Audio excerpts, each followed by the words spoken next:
கிறிஸ்துவுக்குள் அன்பான தேவனுடைய பிள்ளைகளே, ஆண்டவராய் இயேசுவின் நாமத்தில் இந்த நிகழ்ச்சிக்கு உங்களை அன்போடு கூட வாழ்த்தி வரவேற்கிறேன்.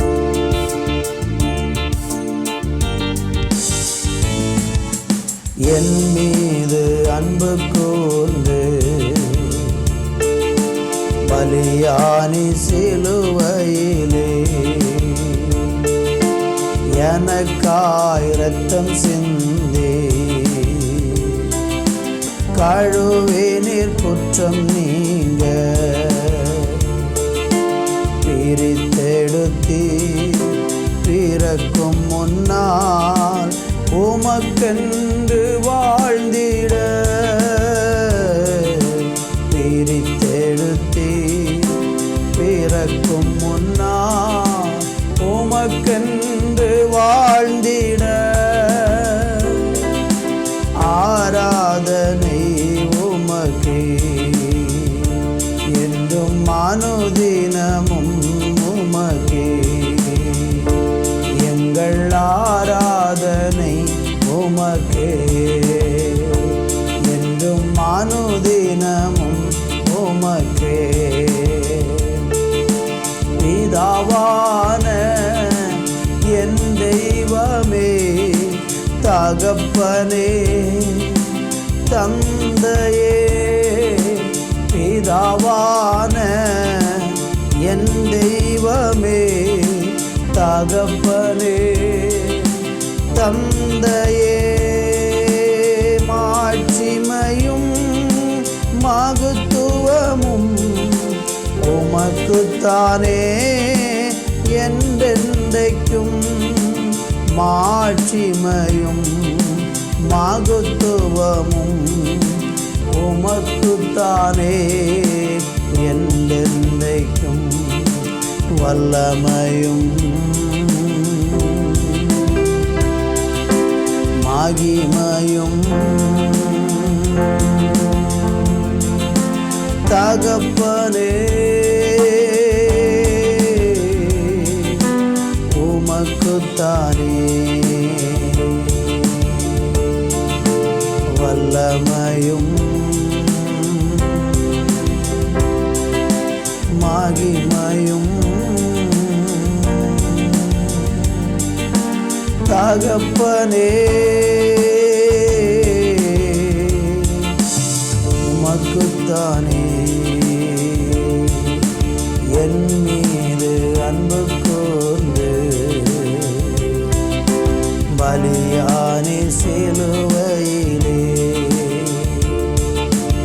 எனக்காய் இரத்தம் சிந்தே கழுவினீர் குற்றம் நீங்க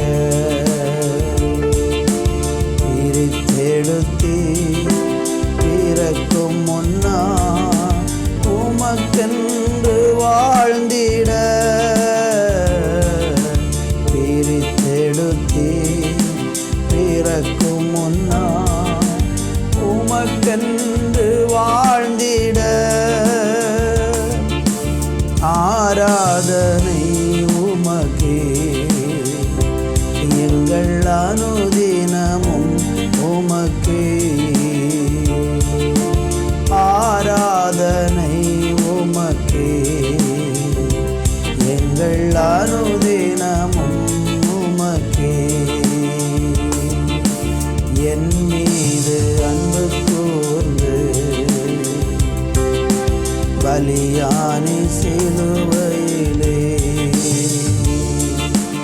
எனக்காய் இரத்தம் சிந்தே கழுவினீர் குற்றம் நீங்க.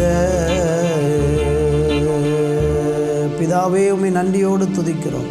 எங்களுக்காக சிலுவையிலே பலியாகி எங்களுடைய பாவங்களுக்காக இரத்தம் சிந்தி மரித்த தேவகுமாரனாகிய இயேசுவை உம்மை நாங்கள் விசுவாசிக்கிறோம். உண்மையில நாங்கள் கொண்டிருக்கிற விசுவாசத்தின் மூலம் எங்கள் வாழ்க்கையை நீங்கள் கட்டி எழுப்புகிறதற்காக நன்றி. தொடர்ந்து நம்முடைய கரங்களை தாழ்த்தி ஒப்புக் கொடுக்கிறோம். நீர் மகிமைப்படும் இயேசுவின் நாமத்தில் ஜெபிக்கிறோம் எங்கள் நல்ல பிதாவே, ஆமேன் ஆமேன். அருமையான தேவனுடைய பிள்ளைகளே, இந்த நாளிலே நம்ம தியானிப்பதற்கு கொலோசியருக்கு எழுதின நிருபம் 1ஆம் அதிகாரம் 20வது வசனம்.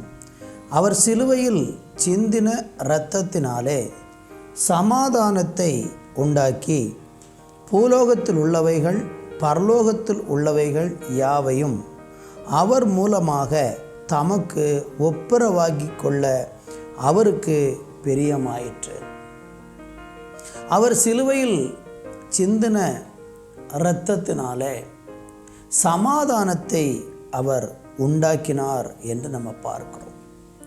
இயேசு கிறிஸ்து சிலுவையிலே இரத்தம் சிந்தினதன் மூலம் பிதாவாகிய தேவனுக்கும் மனுஷனுக்கும் இடையில் இருந்ததான அந்த பகை நீங்கி ஒரு சமாதானம் உண்டானது என்பது வேதத்தின் போதனையாக இருக்கிறது.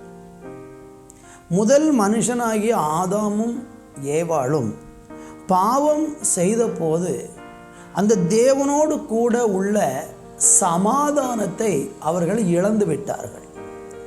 அவர்கள் அந்த உறவை அந்த பாவத்தின் மூலமாக முறித்து கொண்டார்கள். அந்த உறவு தொடர்ந்து முறிந்து போயே இருந்தது. ஆதாம் மரித்தான், அவனுடைய சந்ததிகளெல்லாம் தொடர்ந்து வந்தார்கள். அவர்கள் எல்லாருமே அந்த ஆதாமின் மீறுதலின் நிமித்தம் உண்டான அந்த பாவ வழியிலேயே எல்லாரும் வாழ்ந்து வந்ததுனால எல்லார் மேலேயும் அந்த ஆதாமனுடைய கீழ்ப்படியாய்மை என்கிற அந்த பாவம் தொடர்ந்து வல்லமை கொண்டு செயல்பட்டு கொண்டே இருந்தது. இது நிமித்தம் பூமியில் உள்ள சகல மனுஷர்களும் பாவி என்றுதான் வேதம் சொல்லுகிறது.